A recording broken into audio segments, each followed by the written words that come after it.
Hello sir, मैंने अपना EPFO में क्लेम किया था जो कि रिजेक्ट कर दिया गया है और वहां पर लिखा है claim is already settled. Sir नमस्कार, मैंने ईपीएफओ में क्लेम किया था और वह रिजेक्ट कर दिया गया है और ऑलरेडी सेटल्ड बता रहा है। सो दोस्तों, यदि आपकी भी इसी तरह की प्रॉब्लम है, आपने ईपीएफओ में क्लेम किया था और आपका क्लेम फॉर्म रिजेक्ट कर दिया गया है और रिमार्क में दिया गया है क्लेम इज ऑलरेडी सेटल्ड। सो दोस्तों, इस वीडियो के माध्यम से हम आपको बताने वाले हैं कि आपका ये क्लेम क्यों रिजेक्ट हुआ और इस जो रिजेक्ट हुआ है तो आप इसे किस प्रकार से सेटल करा सकते हैं, आपके पीएफ के पैसे किस प्रकार से प्राप्त कर सकते हैं। सो वीडियो बहुत ही महत्वपूर्ण होने वाली है, इसलिए वीडियो को अभी से लाइक कर दीजिए और चैनल को सब्सक्राइब कर दीजिए। तो आपको बताना चाहेंगे कि यदि आपका क्लेम ऑलरेडी सेटल्ड करके रिजेक्ट हुआ है तो इसके 3 सबसे मेन रीजन हो सकते हैं। एक तो यह कि आप किसी कंपनी में काम कर रहे थे और आपने वहां से काम छोड़ दिया, जिसके बाद आपने फॉर्म 19 और 10C भर करके अपना पीएफ निकाल लिया। उसके बाद फिर से आप उसी कंपनी में काम करने के लिए गए और आपके एम्प्लॉयर ने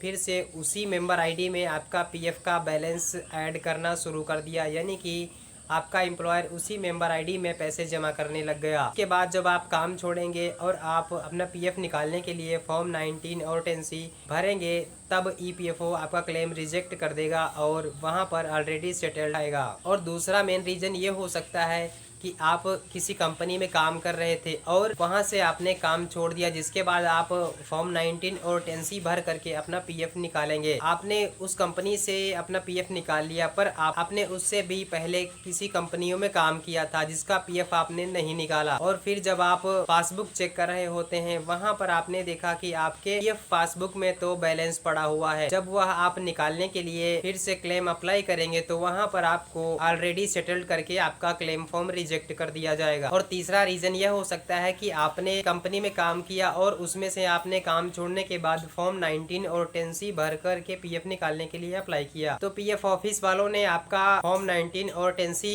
सेटल कर दिया, पर आपके जितने पैसे बन रहे थे वो सारा बैलेंस, पीएफ बैलेंस आपको नहीं दिया। उसमें से कुछ बैलेंस आपकी पासबुक में पड़ा रह गया। जब आप उसे फिर से निकालने के लिए जाएंगे तो वहां पर आपको ऑलरेडी सेटल्ड करके आपका क्लेम रिजेक्ट कर दिया जाएगा। तो दोस्तों, इसके समाधान के लिए आपको एक तो आप ग्रीवेंस कर सकते हैं उस मेंबर आईडी के लिए, इसमें आपको ये प्रॉब्लम आ रही है। ग्रीवेंस का वीडियो हम बना करके जल्दी ही अपलोड करने वाले हैं। और दूसरा तरीका यह है कि आप मेंबर आईडी में ये प्रॉब्लम आ रही है, उसके पीएफ ऑफिस में जाकर ऑफलाइन फॉर्म भरिए और अपना पीएफ निकाल लीजिए। और एक तरीका यह भी हो सकता है कि आप किसी नई कंपनी में ज्वाइन करें, वहां पर कम से कम आप 6 महीने से ऊपर काम करिएगा और पिछली जो भी मेंबर आईडी बची हैं जिनमें बैलेंस बचा हुआ है, उन सभी मेंबर आईडी को जो प्रेजेंट मेंबर आईडी जहां पर आप नई कंपनी में काम करेंगे उसमें आप ट्रांसफर कर लीजिएगा। उसके बाद आपका सारा पीएफ निकल जाएगा। दोस्तों, उम्मीद है कि यह वीडियो आपको पसंद आया होगा और आपको यह जानकारी नॉलेजफुल और हेल्प लगी होगी, इसलिए वीडियो को लाइक कर दीजिए और चैनल को सब्सक्राइब करके आपके दोस्तों के साथ शेयर। मिलते हैं अगले वीडियो में, तब तक के लिए नमस्कार।